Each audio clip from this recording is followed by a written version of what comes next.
नमस्कार दोस्त, बहुत बहुत स्वागत है आप सबका। और आप लोगों को आज काफी ज्ञान मिलेगा आयुर्वेदा के बारे में।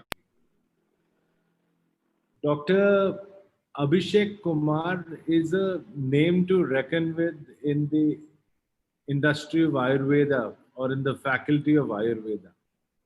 इन्होंने इनका बहुत ही स्माइलिंग फेस है। डॉक्टर साहब जो हैं, he practices what he preaches, and he is a very gentle human being but with amazing knowledge base and amazing content. He has traveled all over the world. He has practiced Ayurveda in Canada. He has spent many years there, treating thousands of patients. And then for many years, since 2007, he was in Muscat in Oman, where he set up various Ayurvedic centers and treated even heads of state and heads of industry who were his clients. We're very fortunate that Dr. Kumar has taken the time to speak with us today. He's a specialist in treating diabetes and hypertension and cholesterol. And these kind of disorders are common in today's world, and many people in our country are suffering from them. But I would not take too much of your time, and I would like to request Dr. Abhishek Kumar to kindly take the screen today और आज के इस webinar को और हमारे knowledge base को बहुत बढ़ाएं। And I'd like to welcome doctor Abhishek Kumar. Abhishek ji, आपका बहुत बहुत स्वागत है। Welcome to the Safe Shop platform of webinars. We are all very excited to hear from you. Thank you very much. Thank you so much, Rajat ji, for the wonderful introduction. And thank you for giving me this opportunity to share the wonderful knowledge of Ayurveda. Ayurveda का ज्ञान सब लोगों से हम इसको ज्ञान को जो है सबके साथ बांटें, इसकी हमें आपने जो है वो दिया, परमिशन दी और इसका जो है हमें वो दिया। तो ये बहुत अच्छा हमारे लिए वो है। और इसके लिए जो है पहले हम इस प्रेजेंटेशन को धन्वंतरी पूजा से स्टार्ट करते हैं, और जिससे कि ये ज्ञान सबके लिए ही बहुत अच्छा रहे और सब लोग इसको अपने जीवन में उतार सकें। तो मैं चाहूंगा कि सभी लोग जो इस प्रेजेंटेशन को अटेंड कर रहे हैं मेरे साथ इस पूजा में सम्मिलित हों। ओम नमामि धन्वंतरि आदिदेवं सुरासुरै वंदित पादपद्मम् लोके जरारुभय मृत्युनाशम् दातारमीशं विविधौषधीनाम्। ओम गुरु ब्रह्मा गुरु विष्णु गुरुदेवो महेश्वरा गुरु साक्षात् परम ब्रह्मा तस्मै श्री गुरुवे नमः।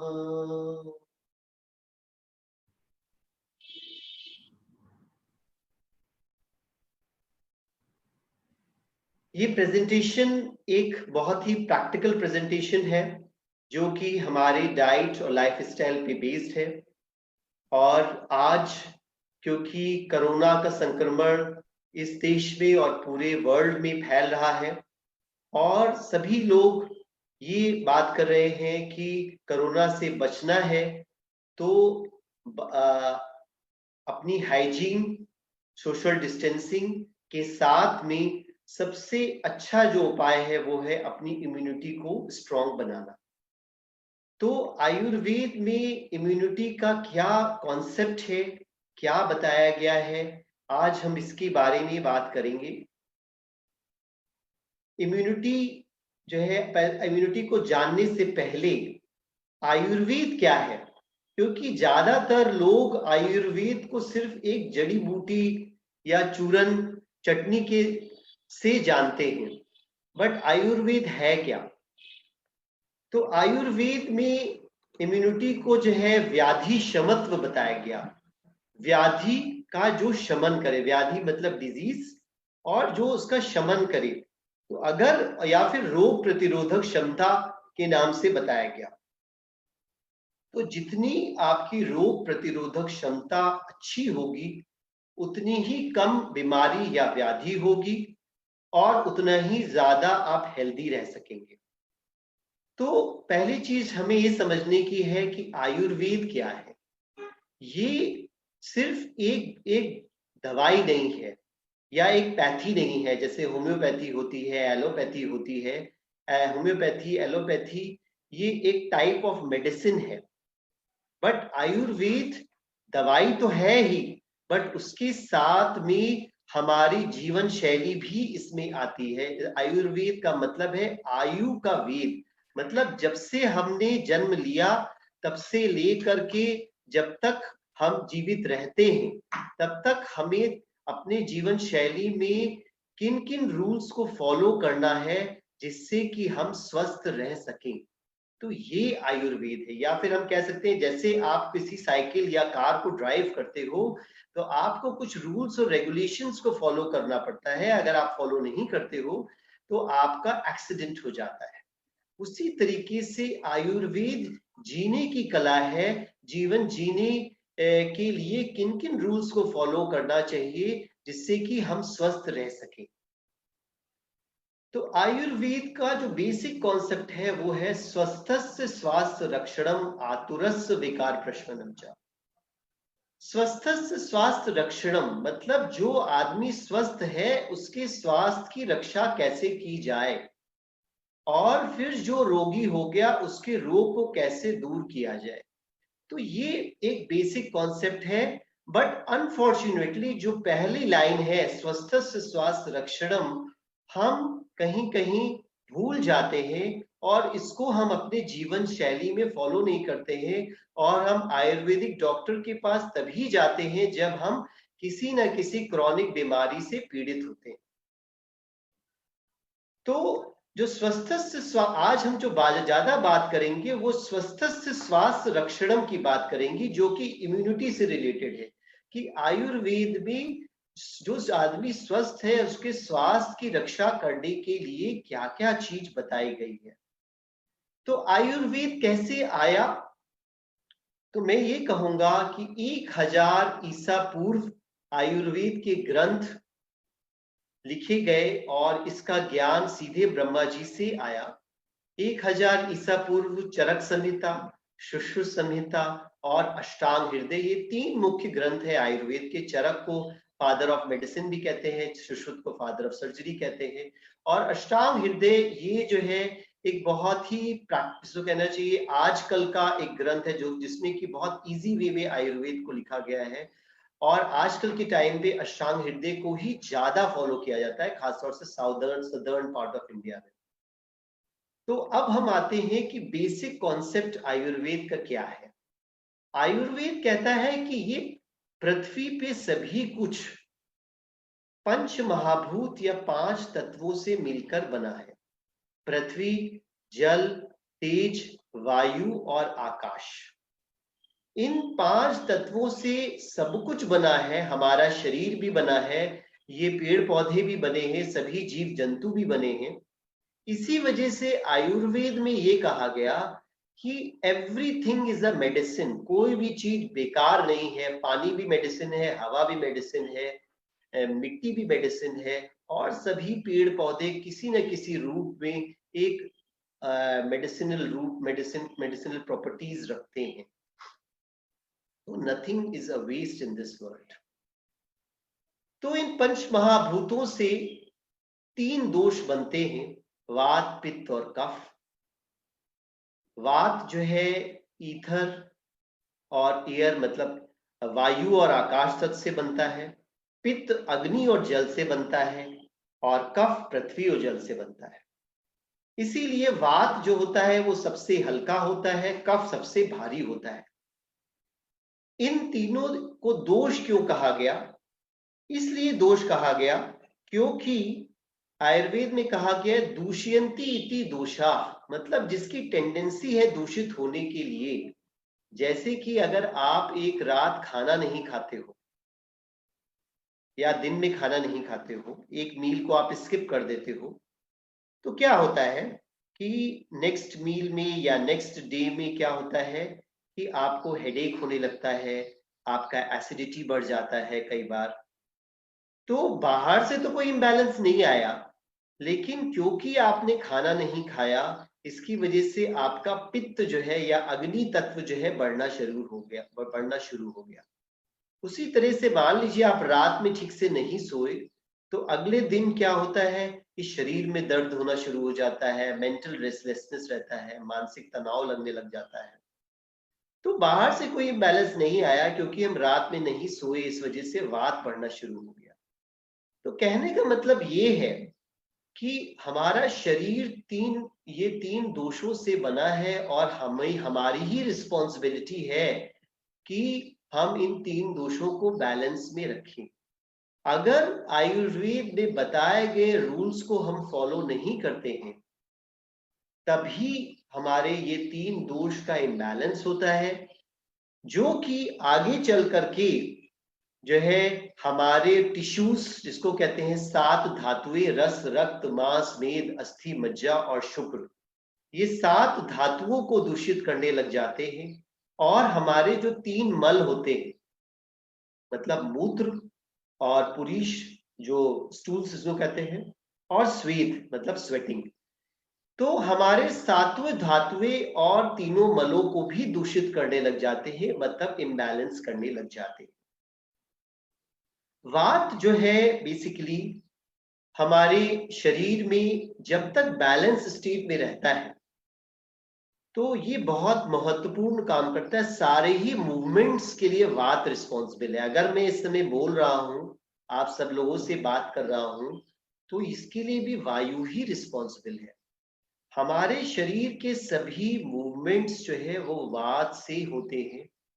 लेकिन अगर ये वात में वृद्धि हो जाए या घट जाए, तो हमारे मूवमेंट्स जो है वो इम्बैलेंस स्टेट में आ जाएंगे, और हमारे शरीर में सभी प्रकार के दर्द होना शुरू हो जाते हैं।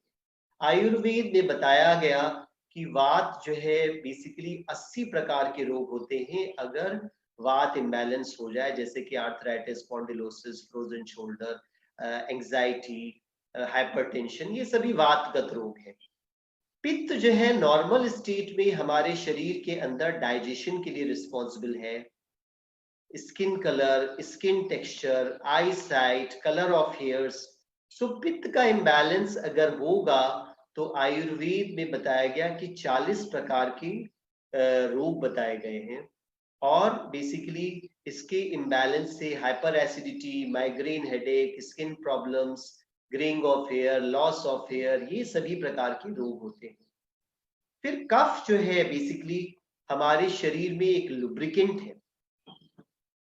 लुब्रिकेंट मतलब जैसे हमारे जो जो माउथ में सलाइवा होती है, वो भी एक कफ का ही स्वरूप है।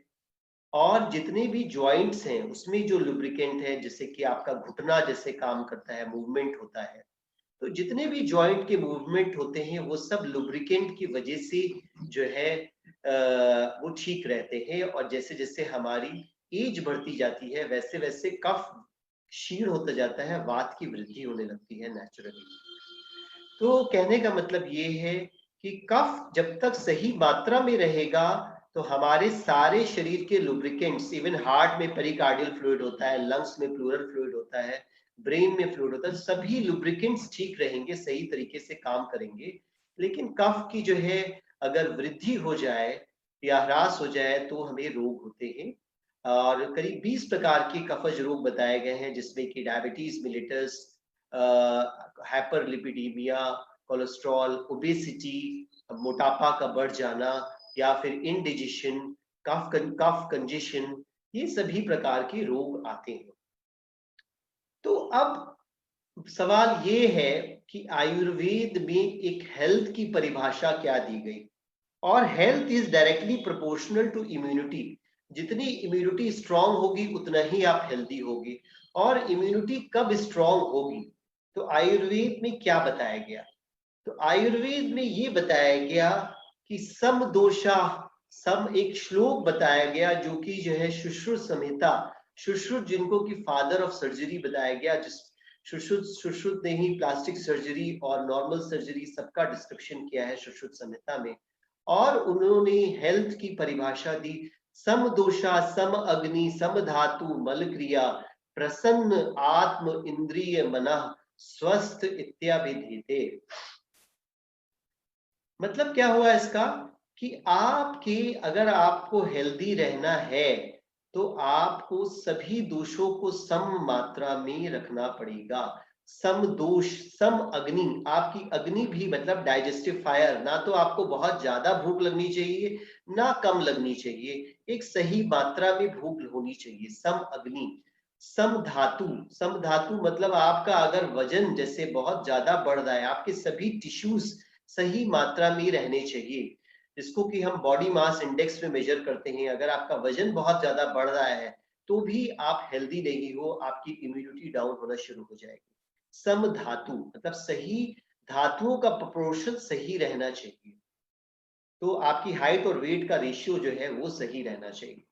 मल, मल जो है आपकी बॉडी वेस्ट भी हमारे लिए उतने ही इंपॉर्टेंट है। अगर हमारे बहुत ज्यादा, जैसे डायरिया के पेशेंट होता है, बहुत ज्यादा स्टूल्स पास हो जाए तो भी बहुत बड़ी प्रॉब्लम्स है।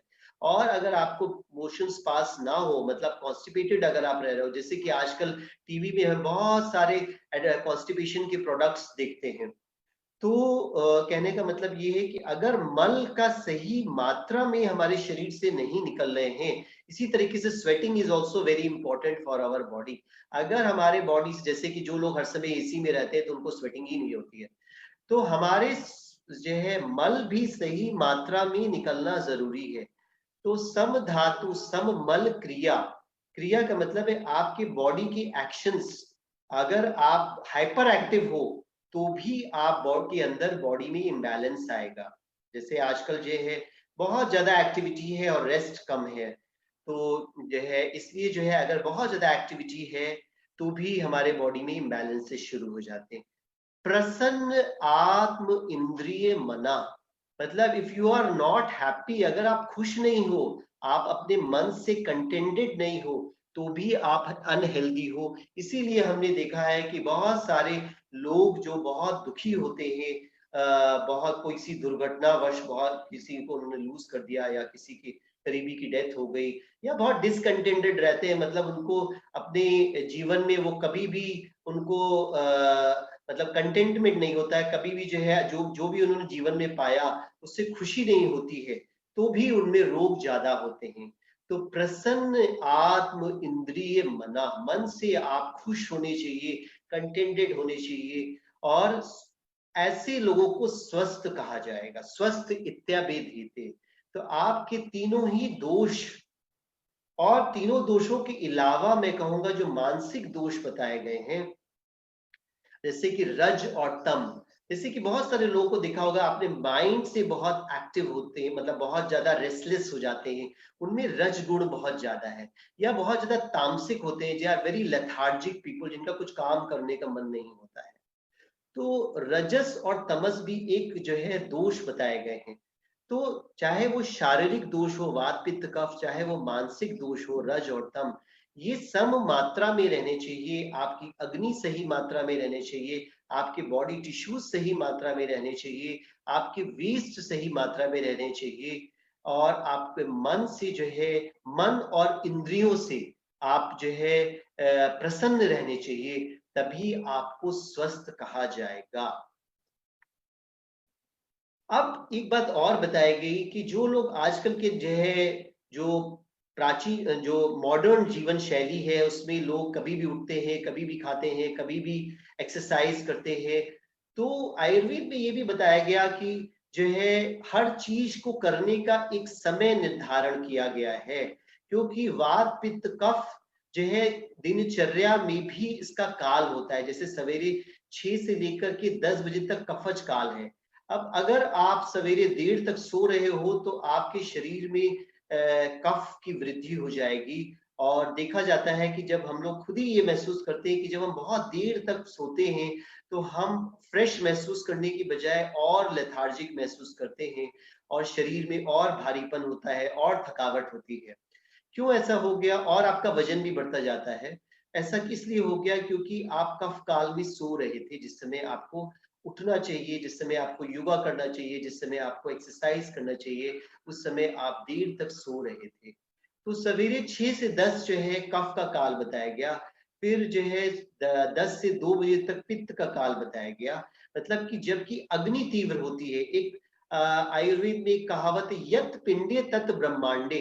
दैट मीन्स कि जैसा इस ब्रह्मांड में है उसी तरीके से आपके शरीर एक रिप्रेजेंटेटिव है इस ब्रह्मांड का। तो जो ब्रह्मांड में होगा उसी तरीके से आपके शरीर भी होगा। तो जैसे कि सूर्य सबसे तीव्र होता है दोपहर के समय, तो इसलिए जो है 10 से 2 बजे का टाइम जो है सबसे ज्यादा अग्नि होती है। उसी तरह से हमारे शरीर में भी जो जठ राग्नि है या डाइजेस्टिव फायर है वो सबसे तीव्र होती है। इसलिए जो है आपको सबसे ज्यादा जो heaviest meal of the day होनी चाहिए, दैट शुड बी लंच। कई बार हमने देखा है कि लोग डिनर बहुत हैवी खाते हैं और लंच में ऑफिस में होते हैं या फिर अपने किसी और काम में होते हैं, वो बिल्कुल खाते ही नहीं है। तो इसकी वजह से भी इनडाइजेशन और हाइपर एसिडिटी उनमें डेवलप हो जाती है। बिकॉज जिस समय अग्नि तीव्र है उस समय पे बहुत लाइट खाना खा रहे हैं, और जिस समय अग्नि मंद है रात के समय, उस समय आप बहुत हैवी मील्स ले रहे हो। तो इस तरह से जो है आपका जो दोषों की स्थिति है दिन में, उसको भी फॉलो करना चाहिए। फिर 2 से 6 बजे शाम को वो वात का काल होता है। और उसके बाद फिर इसी तरह से रात में भी 10 से 2 बजे तक जो है आपका 6 to 10 जो है कफश काल होता है। 10 से जो है 2 बजे तक जो है आपका पित्त का काल होता है, और 2 से 6 बजे तक जो है वात का काल होता है। इसीलिए वात के काल में अगर हम उठते हैं 6 बजे के अंदर मॉर्निंग में, तो हम बहुत लाइट फील करते हैं, अच्छा महसूस करते हैं। इसीलिए कहावत है early to bed and early to rise, है ना। तो इसलिए आयुर्वेद ने बताया क्या कि दिनचर्या इज वेरी वेरी इंपॉर्टेंट। तो 3 चीजें जो आयुर्वेद में स्वस्थ रहने के लिए बताई गई है, वो है एक तो दिनचर्या, मतलब आपका डेली रूटीन, जो कि बहुत जितना अच्छा आप उसको मैनेज करोगे उतने ही आप हेल्दी रहोगे, उतना ही आपकी इम्यूनिटी अच्छी रहेगी। फिर ऋतुचर्या, मतलब आपकी चेंजिंग वेदर कंडीशंस के हिसाब से खाने में क्या क्या चेंजेस करने चाहिए, तो दैट इज ऋतुचर्या। तो ऋतुचर्या का भी हम जैसे पालन करते हैं वैसे वैसे हमारी हेल्थ और अच्छी होती जाती है।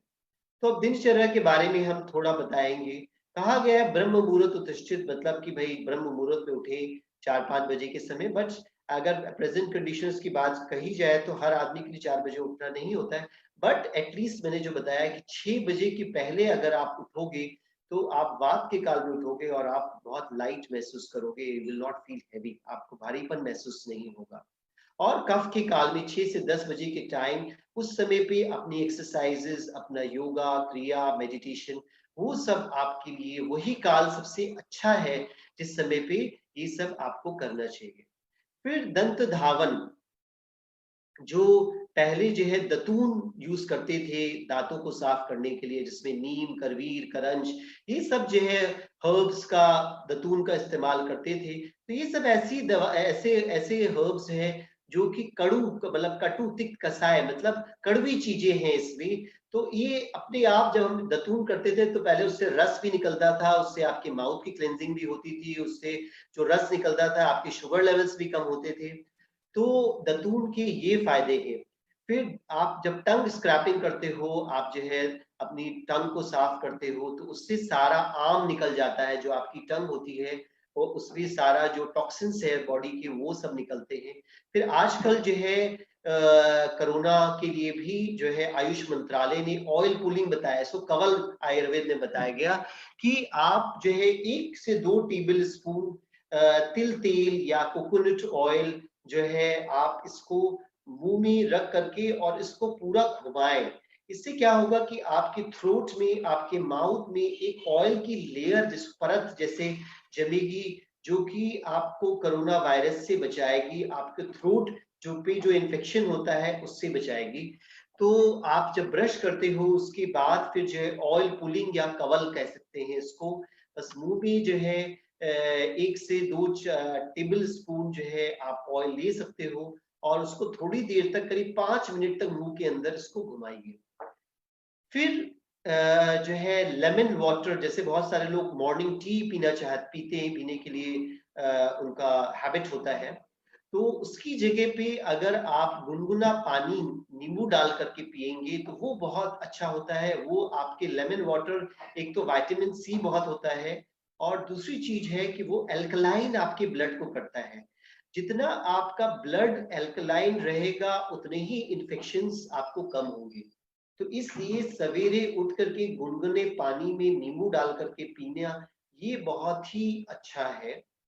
फिर बावल हैबिट्स, ये बहुत देखा गया है आजकल बच्चों में, मिडिल एज ग्रुप में, और बहुत सारे लोगों की बावल हैबिट्स होती नहीं, कभी भी लैट्रिन आ जाए कभी भी चले जाते हैं। तो बावल हैबिट्स और कॉन्स्टिपेटेड रहते हैं। तो कॉन्स्टिपेशन एक ऐसी चीज है जिससे कि जो है बहुत सारे रोगों को बढ़ाता है कॉन्स्टिपेशन। और जैसे मैंने कहा कि आपके मल अगर सही से साफ नहीं होंगे तो आपके बॉडी के अंदर टॉक्सिन्स रहेंगे। तो इसके लिए प्रॉपर आयुर्वेदिक इलाज कराना चाहिए, ना कि जो टीवी में एडवर्टाइजमेंट्स होते हैं जिसमें कि हैबिट फॉर्मिंग टेंडेंसीज होती हैं, ऐसे ऐसे प्रोडक्ट्स बेचे जाते हैं जो कि हैबिट फॉर्मिंग टेंडेंसी होती है, और वो आपका मेन दोष का इलाज नहीं होता है और आप उसकी आदी हो जाते हैं। तो इसलिए बावल हैबिट, सवेरे उठ के प्रॉपर मोशंस होना ये बहुत आवश्यक है।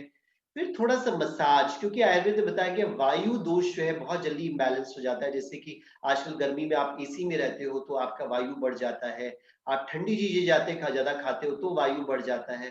तो थोड़ा अगर आप तिल तिल से अपने शरीर की मालिश करते हो तो वो बड़ा लाभदायक है आपके लिए। फिर योग और ध्यान, योग और ध्यान, इससे जो है आपके शरीर का सर्कुलेशन, और जो है मन पे जो वात का दोष होता है, आजकल मानसिक रोग भी बहुत ज्यादा बढ़ गए हैं, जैसे कि एंजाइटी, हाइपरटेंशन, ये सब और कुछ नहीं है, बस मन में वात की वृद्धि है। जो कि अगर हम प्राणायाम, सुदर्शन क्रिया, मेडिटेशन ये सब करते हैं अगर अपनी जीवन शैली में, तो इससे हमारे वात दोष, पित्त दोष, ये सभी कुछ बैलेंस में आते हैं। तो इसको नहाने के बाद आपको जरूर करना चाहिए। फिर खाने का समय, भोजन खाने के समय, खाने की मात्रा, और हल्का भोजन, ज्यादा ऑयली नहीं, ज्यादा फ्राइड नहीं, मीठे का त्याग। स्वीट्स जो होता है आपकी इम्यूनिटी को बहुत डाउन करता है, तो मीठा जो है, बहुत ज्यादा सॉल्टी फूड या बहुत ज्यादा स्वीट्स और मैदे का प्रयोग, ये जरूर जो है कम करना चाहिए बेसिकली खाने में। तो इसको जरूर आपको जो है कम करना चाहिए, और खाने के समय अपना पूरा ध्यान खाने पे ही रखना चाहिए।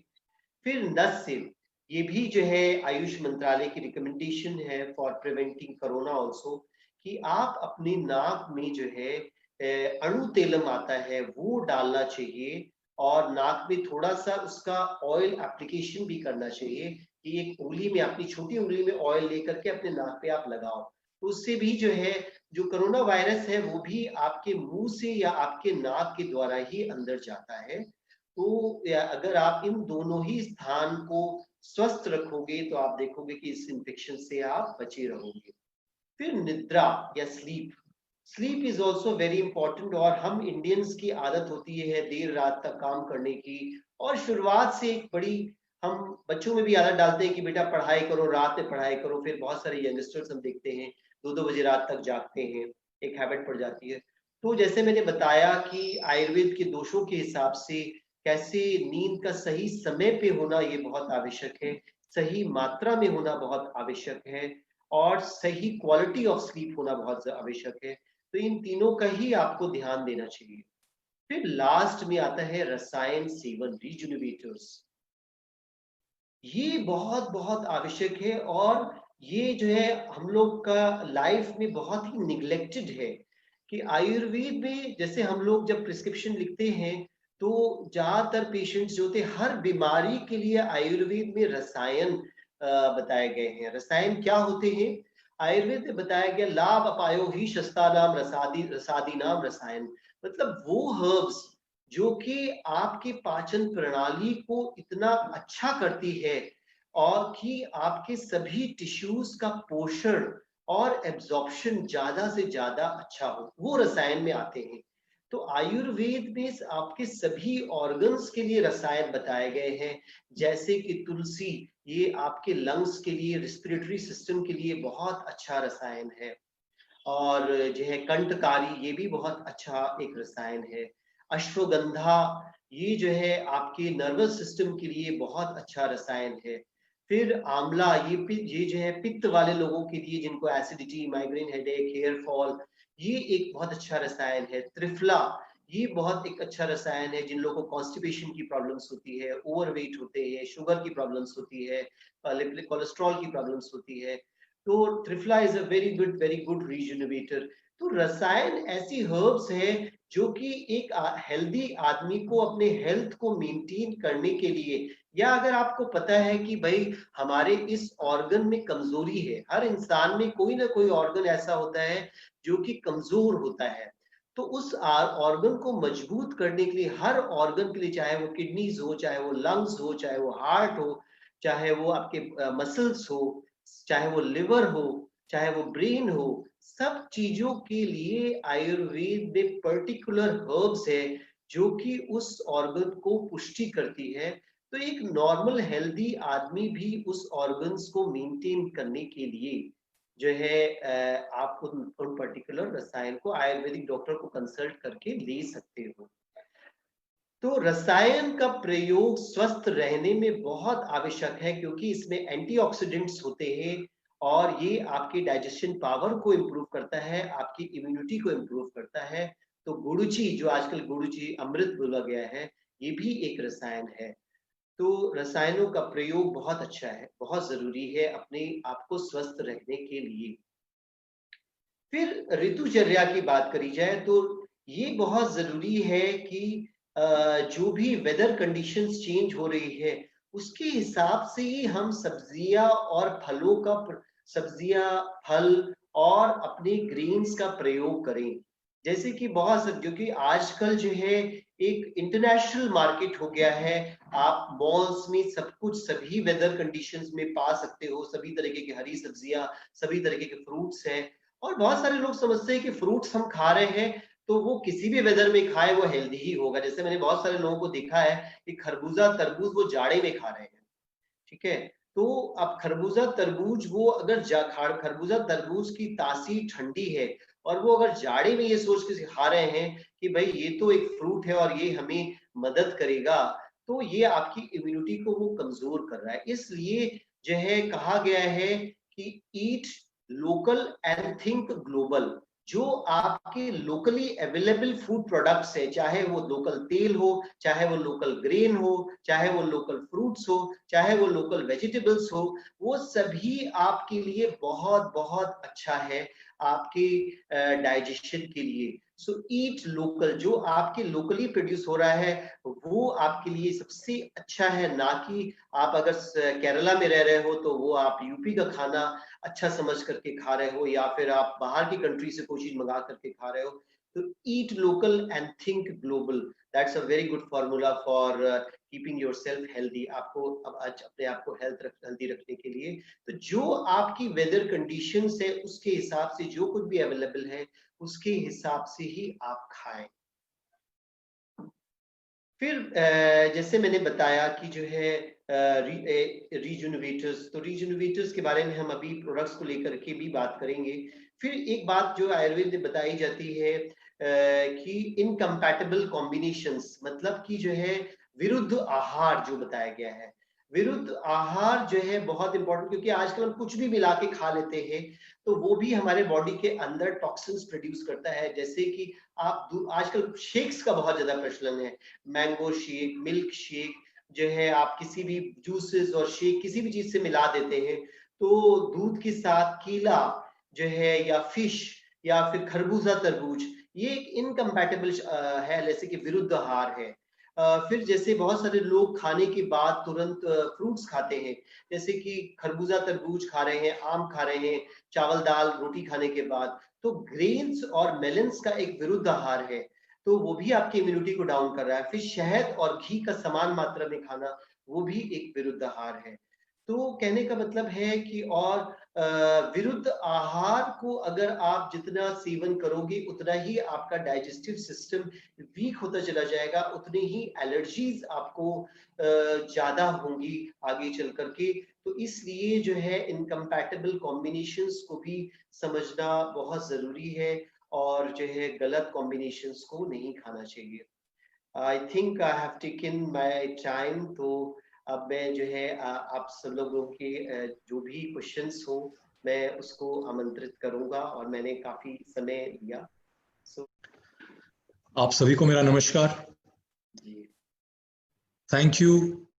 हम प्रार्थना करते हैं और आशा करते हैं कि हमारा पूरा सेफ शॉप परिवार स्वस्थ रहे, सुरक्षित रहे और खुश रहे। इसी के साथ आज का ये वेबिनार यहीं समाप्त करते हैं। आप सभी का बहुत बहुत धन्यवाद। जय सेफ शॉप, जय हिंद।